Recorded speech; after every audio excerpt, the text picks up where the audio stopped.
वालेकुम व्यूअर्स, कैसे हैं आप लोग? होपफुली ठीक ठाक होंगे और एंजॉय कर रहे होंगे मौसम को भी और मौसम की तब्दीलियों को भी। आज मैं बड़ा इंपॉर्टेंट टॉपिक आप लोगों के लिए लेकर आई हूँ। हर घर में ये इशू रन कर रहे हैं। बहुत सारे बच्चे हैं जो ये मसले मसाइल रन कर रहे हैं और उनके पेरेंट्स इस बारे में बड़े वरीड है। और मुझे जो मैसेजेस रिसीव होते हैं तो उसमें ये भी है कि भाई आप इस पर बात करें, क्योंकि अक्सर औकात बहुत सारे साइकोलॉजिस्ट जो समझते हैं इस चीज़ को, जो क्लिनिकल सेटअप्स में बैठते हैं, तो वो उनका पहला डोमेन यही होता है कि इस तरह के बच्चों की डाइटरी मॉडिफिकेशन की जाए। और वो कौन से बच्चे हैं जिसके बारे में मैं आज बात करने जा रही हूँ। बड़ों में भी ये फीचर्स होते हैं, लेकिन बड़ों बच्चों में बहुत ज़्यादा कॉमन होते हैं। और 2 साल के बाद चूंकि ये फीचर्स अपीयर होने लग जाते हैं, तो फिर माँ बाप को कंसर्न शो होता है कि भाई अब मेरा बच्चा स्पीच डिले है, अब मेरा बच्चा हाइपर एक्टिव है, अब मेरा बच्चा जो है वो आपके साथ आई कांटेक्ट नहीं कर सक रहा, अब मेरा बच्चा जो है वो एक ख़ास इन्वायरमेंट से बाहर नहीं निकल सक रहा, एक ख़ास उसने अपने गिर्द एक दायरा बना लिया है और उससे वो बाहर नहीं आ सक रहा, अब वो इंटरैक्टिव नहीं है, अब उसके सोशल इश्यूज़ आ गए हैं, अब उसके बिहेवियर इश्यूज़ आ गए। मतलब आज मैं बात करने लगी हूँ ऑटिज़्म और एडीएचडी के ऊपर। ऑटिज़्म एएसडी यानी ऑटिज़्म स्पेक्ट्रम डिफेक्ट या डिसऑर्डर, और ADHD hyper active deficit deficiency disorders जो हैं, इन दोनों पे मैं बात करूँगी। दोनों न्यूरोलॉजिकल डिफेक्ट्स हैं, दोनों जो हैं, दोनों के सिम्पटम्स तो सेम है, लेकिन इन अ डिफरेंट पैटर्न। ठीक है, दोनों अलग अलग तरफ जा रहे हैं। एक में डोपामीन की डेफिशिएंसी यानी डीआर टू जीन की डेफिशिएंसी या डीआर टू जीन की जो म्यूटेशन है वो है, और दूसरे के अंदर जो है आपके ओवरऑल न्यूरोलॉजिकल डिफेक्ट्स आ जाते हैं। अब जहाँ पे आती है डोपामीन की, अब डोपामीन क्या है? डोपामीन एक हार्मोन है जो आपको एक्साइट करता है, जो आपके ब्रेन को एक रिवॉर्डिंग बिहेवियर देता है, मीज़ोलिम्बिक बिहेवियर देता है। और उसके अंदर होता क्या है कि आप के अंदर फर्दर मोटिवेशन आती है। ठीक है, हम कह सकते हैं कि डोपामीन आपको फर्दर मोटिवेट करता है, आपको फर्दर रिवॉर्डिंग कामों के लिए एक्साइट करता है, एक किस्म का हम कह सकते हैं। तो एडीएचडी के अंदर डोपामीन डेफिशिएंसी होती है, और डोपामीन रिसेप्टर जो कि उसको ट्रांसपोर्टेशन में हेल्प आउट कर रहे होते हैं, उनका लेवल हाई होता है। तो जो डोपामीन थोड़ा बहुत एडीएचडी के अंदर होता भी है, तो वो रिसेप्टर उसको भी किक आउट कर देता है ब्रेन से। हाइपोथैलेमस में चूंकि डोपामीन की सिक्रीशन होती है, तो वो उसको भी किक आउट कर देता है, तो एडीएचडी के फीचर्स अपीयर होना शुरू हो जाते हैं। अब मैं बहुत ज़्यादा साइंटिफिकली इसको आपको नहीं एक्सप्लेन करूँगी, क्योंकि ये मेरा डोमेन नहीं है, ये साइकोलॉजिस्ट का डोमेन है। तो साइकोलॉजिस्ट के पास अगर आप जाएँ इन कंडीशन को रूल आउट करने के लिए या डायग्नोज करने के लिए, तो वो ज़्यादा बेहतर है। जब आपको नज़र आने लगे कि आपका जो बच्चा है उसके अंदर ये साइन सिम्टम्स नज़र आ रहे हैं, यानी वो अटेंशन उसकी जो है वो डेफिशिएंट है, या उसकी लर्निंग एबिलिटीज़ स्लो डाउन हो गई हैं, या बच्चा जो है वो आई कांटेक्ट नहीं कर रहा, या उसकी स्पीच डिले है। क्योंकि 2 साल तक का बच्चा जो है वो आपको 3-4 वर्ड्स के सेंटेंस अदा कर सकता है। तो अगर ये सारी चीज़ें बच्चे के अंदर आप ऑब्ज़र्व कर रहे हैं, तो फिर this is the alarming situation कि अब आपने अपने बच्चे को साइकोलॉजिस्ट के पास, child psychologist, not adult psychologist, child psychologist trained staff है जो हर हॉस्पिटल में होता है, और जो जो क्लिनिक्स करते हैं, क्लिनिकल सेटअप्स में बैठते हैं। और आजकल तो बहुत अच्छा एक हुआ है, चूँकि ये बच्चे ज़्यादा हो रहे हैं, तो इनके लिए एक ऑटिज़्म स्कूल्स भी बने हुए हैं। तो उन स्कूलों से कंसल्ट करें, उनके पास ये साइकोलॉजिस्ट होते हैं जो आपके बच्चे को डायग्नोज़ कर सकते हैं। अब आपने डायग्नोज़ करवा लिया एडीएचडी या ऑटिज़्म, एएसडी, तो अगर जब आपका बच्चा दोनों में से किसी एक पे आ गया, तो दोनों की डाइटरी मॉडिफिकेशन या डाइटरी इंटरवेंशन जो है वो सेम है, ऑलमोस्ट सेम है। करते क्या है हम, डाइट का रोल क्या है? डाइट से ये ट्रीट नहीं होते, चूँकि ये लाइफ लॉन्ग इश्यू है। हाँ, जो एडीएचडी हैं या जो एएसडी हैं, उनके अंदर एक हिडन, कुछ हिडन, एक नहीं, कुछ हिडन चीज़ें ऐसी होती हैं जो कि पेरेंट्स को डिग आउट करनी होती हैं, क्योंकि उनके अंदर कामयाब होने के लिए 2-3 रास्ते ऐसे अल्लाह ताला की तरफ से आ जाते हैं कि आपने वो डिग आउट करना, और उसके लिए आपको कंसल्ट करना होता है अपने चाइल्ड साइकोलॉजिस्ट से, कि मेरा बच्चा किस पॉइंट ऑफ व्यू से जो है वो इम्प्रूव हो सकता है, या किस ट्रैक पे वो चल सकता है। तो अपने लिए ट्रैकिंग जो है वो आपने साइकोलॉजिस्ट से कंसल्ट करना है। दूसरी चीज़ जो आप लोगों को वो भेजते हैं न्यूट्रिशनिस्ट के पास या डाइटिशियन के पास, तो आपने डाइटिशियन के पास अपने बच्चे की डाइट मॉडिफिकेशन के लिए जाना है।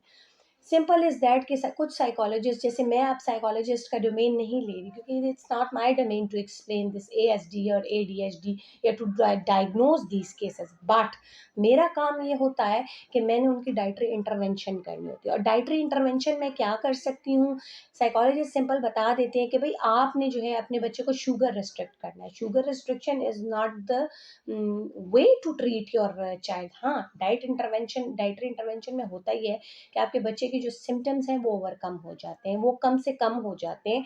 तो उससे ये होता है कि आपके बच्चे का कंसंट्रेशन डेवलप हो जाता है, आपका बच्चे का जो लर्निंग एबिलिटीज़ हैं वो इम्प्रूव हो जाती हैं, आपका बच्चा जो है पढ़ाई में तवज्जो देने लगता है, आपका बच्चा जो है सराउंडिंग में इंटरेस्ट शो करता है, आपका बच्चा स्पीच स्टार्ट कर देता है। तो उसमें फिर ये डाइटरी इंटरवेंशन का बहुत ज़्यादा रोल होता है। कुछ साइकोलॉजिस्ट मेरे पास जो अक्सर और बेशतर पेशेंट्स आते हैं तो उनको साइकोलॉजिस्ट ये कह के भेज देते हैं कि भाई आपने शुगर रिस्ट्रिक्ट करनी है। शुगर रिस्ट्रिक्शन जो है वो इसका हल नहीं है। डोपामीन को इंक्रीज करने के लिए, सिक्रीट करने के लिए या रिलीज करने के लिए शुगर का बहुत बड़ा रोल है। ओवरऑल जो रिस्ट्रिक्शन हम लोग इस केस में करते हैं वो ये करते हैं कि आपने कंप्लीट जो है वो सिंपल कार्ब्स को रिस्ट्रिक्ट करना होता है, आपने लॉन्ग चेन फैटी एसिड्स को रिस्ट्रिक्ट करना होता है।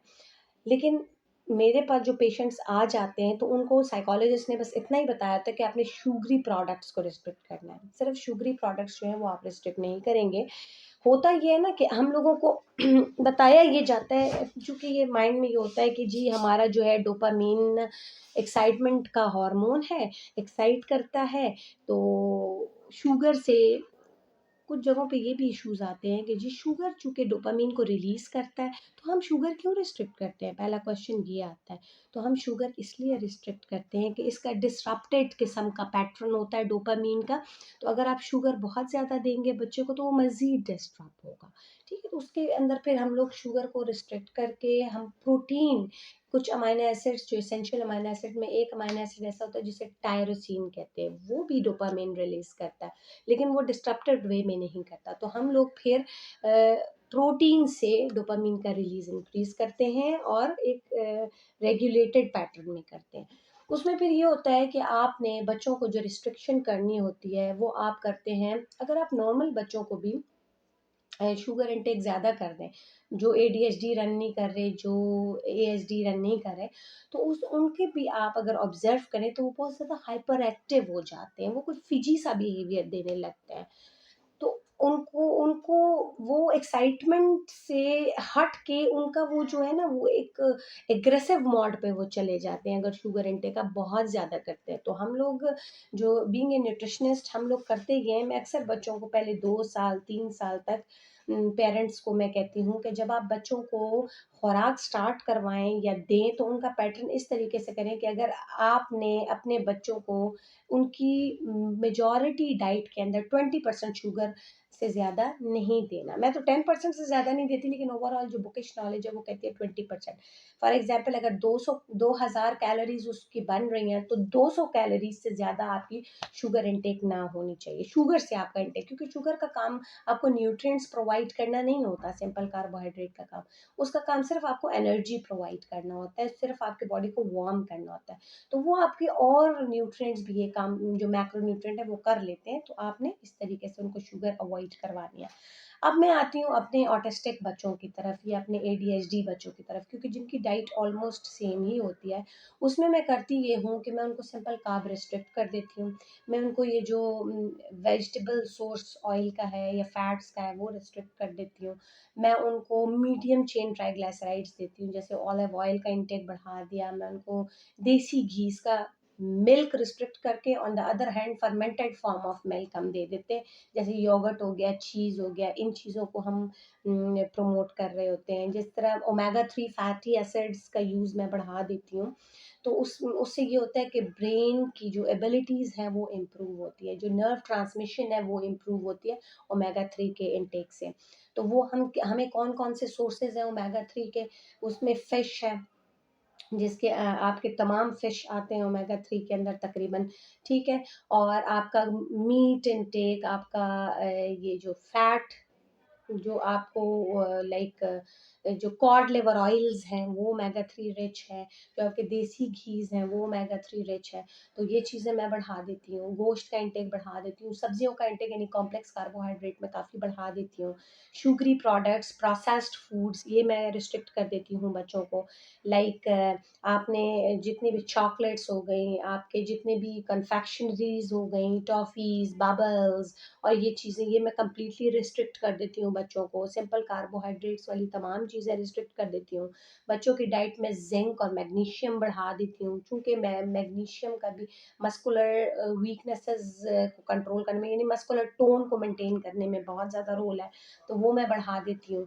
ठीक है, आपका ज़िंक इंटेक मैं बढ़ा देती हूँ।